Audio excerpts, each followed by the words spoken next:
Hey guys, Max Mason here, and if you've seen on my Instagram, I put up a story basically asking what kind of content you guys would enjoy watching, and the most popular one was how to become a racing driver. Now, to probably encapsulate how to become a racing driver, it's quite difficult because it does rely a lot on finance. Um, but I can go into the basics of if money was no issue, which would be a perfect scenario, what would be some ideal steps to take to best prepare yourself for the future? Now, for me, obviously, I'm very new into my career, which in ways I can't tell you what's going to happen in the future, but I can tell you what best prepared me to reach my stage as quickly as possible. So, obviously, everyone says to start with karting, and I'm not the biggest advocate for karting just because of the cost, but if cost was not an issue, I would definitely invest a lot of time and money into karting just because it really does give you a good baseline to kind of prepare your career.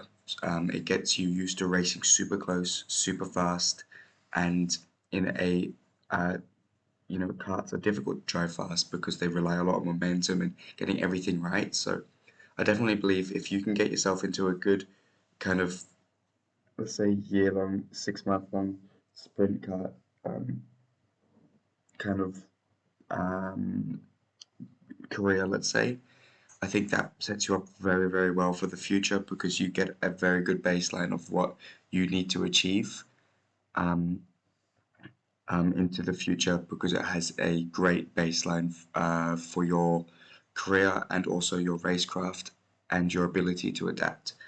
Now, it's not 100% important for you to have a sprint car career. It can be just a hire kart or club karting, but I believe sprint karts are the best way to learn because they are so much faster than a club, and like it's a different world to hire karts. They're a lot lighter, which gets you into the feeling of oversteer, understeer, all those different feelings, and they run extremely grippy slicks. So that gets you ready for race cars. And then the progression from karts, I think for me, what I found super, super important to learn is to learn to race with a H pattern gearbox, clutch, with all that fancy stuff. Because in a race car, you need to be very technical. You need to learn all that kind of stuff. So put yourself in an environment where you need to learn. Whereas in a Formula car, you don't need to learn as much. There's two pedals that you use: left foot brake, right foot gas, like a go kart, which might be easier. But I found in Formula Ford, which is still a Formula car, you get a lot more out of learning to drive a race car because it's just so much different from a go-kart. And that's when you really get into the mind that you're not go-kart driving anymore. The risks are higher, the speeds are higher, the intensity is higher. And I think putting yourself in a situation where you're going to be in a race car that requires you to learn something completely new, I think is super, super, super valuable. Um, so when it comes to Formula Ford, the kind of best way to go about it is to have 4 to 5 test days because 3 of those test days you're going to be learning the car, and the next 2 you're going to really just push into where's the limit of this car because Formula Ford is a super tough car to drive. I mean, one of the most difficult cars I've driven in terms of maximizing it, but I luckily had some amazing coaches, which is a very valuable point in when you're switching to cars, is to get someone who is just super friendly, super chill, but will bring you up on every single issue you have. They will just straight up just say, "That's not correct. Don't do it like that ever again," because it's not the way that you should be driving that car because it's this will cause this, and they'll give you an analysis and let you debrief by yourself why you did that wrong and why you did that correctly. So I think that's super, super valuable to have is to have someone that knows the car super well and knows what issues could arise. And they bring it up to say, be careful not to do this, be careful not, and all this kind of stuff. And especially if they know the tracks as well, but it's not 100% needed. And with Formula Ford, the most difficult part for a young driver is going to be learning the heel and toe technique, the shifting everything with the clutch and all that kind of stuff, and mixing that all together. Um, I definitely found that in the first year in cars, you want to, or first 6 months, let's say, you want to be right foot braking, just to, kind of, let's put like a harness on you. You're not allowing yourself to be at the maximum pace you can. Obviously, when I went into my first time in Formula cars, I went straight to left foot braking because that's what you have to do because the brake pedal's so heavy, you don't want to risk an injury, especially moving your right foot across on an angle. But on cars where the brake pedal isn't as heavy, so like a Formula Ford, for instance, where you're not putting as much pressure into the brake pedal, I 100% um, agree with right foot braking because it's just a great foundation to have. If I went back to Australia and race Formula Fords, I would do left foot braking because it is faster. But I believe that right foot braking in those type of cars is super important to learn because when you drive in the wet, inevitably it's going to happen. Even in Australia, I basically only raced in the wet, which I know is crazy to believe, but you're going to need to learn right foot braking. And my all that foundation that I laid with right foot braking, driving in the wet in Australia, set me up perfectly for Euronasca, where I can start last at Brands Hatch, which is a very difficult circuit in the wet, very difficult to overtake, and I managed to make up 15 positions um, in a race, which for everyone that is looking to become a racing driver, that's the most important thing is maximizing where you have. If you don't start the first race, you have an issue. You have to start at the back. Is to maximize it, get those overtakes in, get that technique right, so that you have an amazing foundation to sit on. Which I was super lucky to have, where I have a foundation where I don't really need to think. I'm like, oh no, I'm in the wet.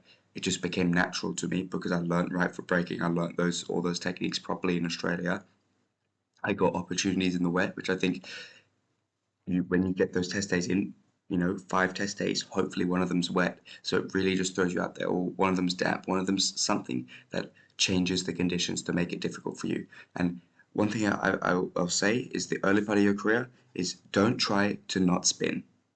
Obviously, don't aim to spin, but don't try to not spin. Don't drive cautiously. Don't drive scared. Don't drive afraid that you're gonna crash because a lot of times on big circuits and especially obviously take this with a grain of salt if you're on a street circuit that your one goal is to not hit a wall you want to have your day go longer but if you're on a big circuit like Snetterton for instance you've got a lot of runoff or in Australia Eastern Creek you've got lots of runoff you know, push your limits, find what you can really achieve, and work out with your coach and your engineers why that happened. And I think it's a great opportunity to make those mistakes. That's the thing is mistakes can be corrected, and that's a great way for you to learn is to make a mistake and be like, okay, that's what I did wrong. I'm never going to do it again because that's what my coach said. He said, I want you to go out there and make mistakes, but don't make them twice. And that's a great thing to learn. And now in my head, when I'm driving, I can go out for a session that lasts 40 minutes and I can improve constantly throughout the session because the coaches put in my head the best way to learn. So if you want to get a start in your racing career is to put yourself in uncomfortable situations and constantly be learning. And that's what I've kind of been explaining now is how to do that. And I think as a racing driver, the ability to adapt is the most important part because everyone can drive fast on a perfectly dry track in perfect conditions, but only some people can drive fast in the tricky conditions, and that will set you apart. You can put the work in to get fast in the dry, which you do need to do, but if you put yourself in the wet track, for instance, do something like learn with a H pattern car, all this kind of stuff, it sets you up super well for stuff in the future. And that kind of foundation is super important to have. So the part one of your racing career is set a good foundation. Even if some other parts of your career get a bit wonky, you still have a strong foundation that will keep it all together. And then the final part for this video, I'll make it a few different videos to kind of walk through and do some analysis of other people's careers and what went wrong. And for instance, but is to get yourself into a car that you're aiming to go into the future. So what that kind of means is, my name is whatever. I want to drive Formula 4, British F4. So what you're going to do in the lead up to that is get a few test days in different types of F4 cars, whether it's an older one of the new ones, whatever, and kind of get a foundation. Get a super experienced coach in Formula cars. I was super lucky to have Joey Mawson as my coach in Formula cars, which set an amazing baseline for me in Formula cars because he taught me all the ins and outs of what that is. And I think that kind of helped me be more natural in a Formula car because I've learned what the kind of tips and tricks are basically in those cars. So again, set a good foundation. Basically, what this is, the whole steps of your career. The first big foundation is the most difficult. And you'll notice as a racing driver when you get into cars, that first year, you'll still be quick, but you'll make mistakes, you'll have issues and everything. But then that second year, you will notice you once you have that one test day that really clicks for you, that really just ignites, everything in your brain, you will just notice you're a whole different driver than the year before. But that foundation still applies to that next bracket in your career, essentially. So this video is basically explaining, as a racing driver, everything is about foundations. Everything's about having your key cornerstones of what your driving ability is and to work from them. So to become a racing driver, it does require funds, but if we're just talking about what it actually takes, obviously there's talent involved, and that is quite a big part. Talent makes everything easier, but hard work and dedication is more important than talent. Talent, I think, would make up about 30% of driving. To have that natural feeling of what the kind of grip levels are, and what I found is talent is really developed.